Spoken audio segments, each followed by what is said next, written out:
चलिए, आज बात करते हैं अमेरिकी साहित्य के एक ऐसे उपन्यास की जो आज भी लोगों के दिलों में बसा हुआ है, हार्पर ली की टू किल अ मॉकिंगबर्ड। इस कहानी की गहराई में उतरेंगे, इसकी परतों को एक एक करके खोलेंगे और समझेंगे कि इसका जो सबसे मशहूर मेटाफर है वो आखिर है क्या। और हाँ, ये भी देखेंगे कि जो बातें 1960 में कही गई थीं वो आज भी उतनी ही मायने क्यों रखती हैं। उपन्यास में एक बहुत ही यादगार पल है जब आर्टिकस फिंच अपने बच्चों को ये सलाह देते हैं। सुनने में तो ये एक बहुत सीधी सादी सी बात लगती है ना? पर असल में ये एक लाइन पूरी कहानी का कह सकते हैं कि मॉरल कंपास बन जाती है। ये हमें सिखाती है कि उन बेगुनाहों को चोट पहुंचाना कितना बड़ा अन्याय है जो दुनिया में सिर्फ अच्छाई फैलाते हैं। तो सवाल ये उठता है कि एक मॉकिंगबर्ड को मारने का असली मतलब क्या है?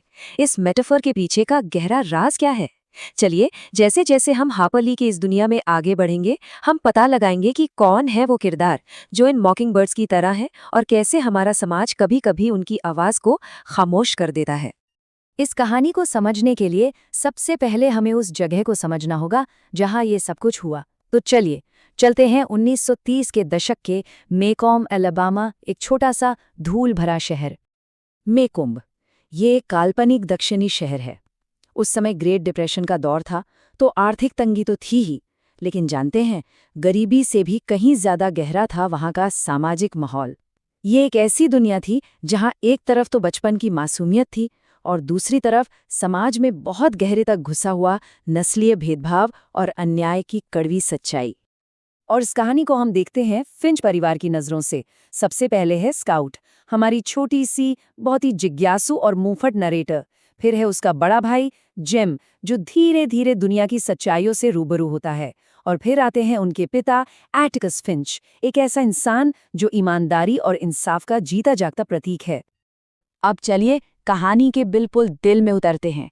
एक ऐसा केस, एक ऐसा मुकदमा जो मेकॉम्ब शहर की नींव हिलाकर रख देने वाला था। तो होता यह है कि एटिकस फिंच एक ऐसा केस अपने हाथ में लेते हैं जिसे छूने की हिम्मत कोई और नहीं कर रहा था। वो डिफेंड करते हैं टॉम रॉबिन्सन को, जो कि एक अश्वेत व्यक्ति है। और ये कोई मामूली मुकदमा नहीं था, ये तो एक बारूद का ढेर था जिसमें नस्ल भेद की आग लगी हुई थी।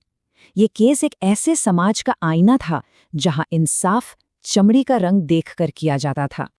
जरा इस पर नजर डालिए, सबूत और फैसले के बीच का ये जबरदस्त फासला। ये उस दौर के नस्लीय अन्याय पर एक सीधा तमाचा है। कोर्ट में इतने सारे सबूत पेश किए गए जो चीख चीख कर कह रहे थे कि टॉम बेगुनाह है। इसके बावजूद जूरी उसे दोषी ठहराती है और ये फैसला, ये पूरे शहर में गूंजता है और समाज की गहरी, बहुत गहरी नस्ल भेदी जड़ों को सबके सामने लाकर रख देता है। अच्छा, एक तरफ तो टॉम रॉबिन्सन का ये केस चल ही रहा था, लेकिन इसके साथ साथ एक और रहस्यमयी कहानी भी चल रही थी, और वो थी बू रेडली की कहानी। एक ऐसा पड़ोसी जो कभी घर से बाहर नहीं निकलता, जिसके बारे में तरह तरह की डरावनी बातें होती हैं। उसकी कहानी भी हमें भेदभाव के बारे में एक बहुत जरूरी सबक सिखाएगी। बच्चों के लिए तो बू रैडली एक साये की तरह था, जो बस अपने घर के अंदर ही रहता था। कोई उसे देख नहीं पाता था, तो बस उसका ये अकेलापन बच्चों के लिए डर भी था और एक तरह का आकर्षण भी। वो एक मिथक बन गया था जिसे लोगों ने अपने अज्ञान और डर से बनाया था। ये दिखाता है कि कैसे शहर वाले खुद ही अपने राक्षस गढ़ लेते थे। लेकिन जैसे जैसे कहानी आगे बढ़ती है, बू रैडली की असलियत सामने आती है। वो राक्षस नहीं था जिसके किस्से पूरा शहर सुनाता था, बल्कि वो तो एक बहुत ही दयालु और प्रोटेक्टिव इंसान था, जो चुपचाप बच्चों पर नजर रखता था, उनकी देखभाल करता था। ये दिखाता है कि शहर जो सोचता था और जो सच्चाई थी, उसमें जमीन आसमान का फर्क था। तो फिर ये सोचने वाली बात है ना, कि असली राक्षस कौन है? वो अकेला रहने वाला इंसान या वो समाज जो उसे बिना जाने ही बदनाम कर रहा है? बू रैडली के साथ जो भेदभाव हुआ और टॉम रॉबिन्सन के साथ जो अन्याय हुआ, इन दोनों के बीच का कनेक्शन हमें याद दिलाता है कि भेदभाव की ताकत कितनी विनाशकारी हो सकती है। तो चलिए अब इन दोनों कहानियों को एक साथ जोड़कर देखते हैं और समझते हैं कि इस उपन्यास के मुख्य विषय क्या है और इसका असर इतना गहरा क्यों है।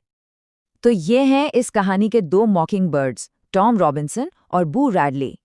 एक को नस्ली नफरत ने तबाह कर दिया और दूसरे को समाज के डर और गलतफहमी ने घायल कर दिया। दोनों ही बेकसूर थे, लेकिन दोनों को ही दूसरों की बेरहमी की कीमत चुकानी पड़ी।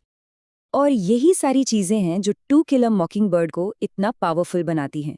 इसमें नस्लीय अन्याय है, मासूमियत का खो जाना है, अच्छाई और बुराई के बीच की लड़ाई है, और सबसे सबसे जरूरी सहानुभूति यानी एम्पैथी का महत्व। ये एक ऐसी कहानी है जो हमें नैतिक रूप से बड़ा होना सिखाती है, और यही वजह है कि ये आज भी लोगों के दिलों को छू जाती है। एटिकस फिंच की सबसे बड़ी सीख शायद यही है, सहानुभूति का ये पाठ। यही इस उपन्यास का असली और आखिरी नैतिक संदेश है। ये हमें उकसाता है कि हम अपने भेदभाव से ऊपर उठें और दूसरे इंसानों को समझने की कोशिश करें। और आखिर में ये किताब हमें एक बहुत ज़रूरी सवाल के साथ छोड़ जाती है। ये उपन्यास भले ही बीते हुए कल की कहानी कहता हो, लेकिन ये आज हमें एक चुनौती देता है। ये हमें अपने आसपास देखने और ये पूछने पर मजबूर करता है कि हमारी इस शोर से भरी दुनिया में वो मॉकिंगबर्ड्स कौन हैं? वो कौन हैं जिनकी आवाज़ें नफ़रत, अज्ञानता या भेदभाव के शोर में कहीं दबकर रह जाती हैं?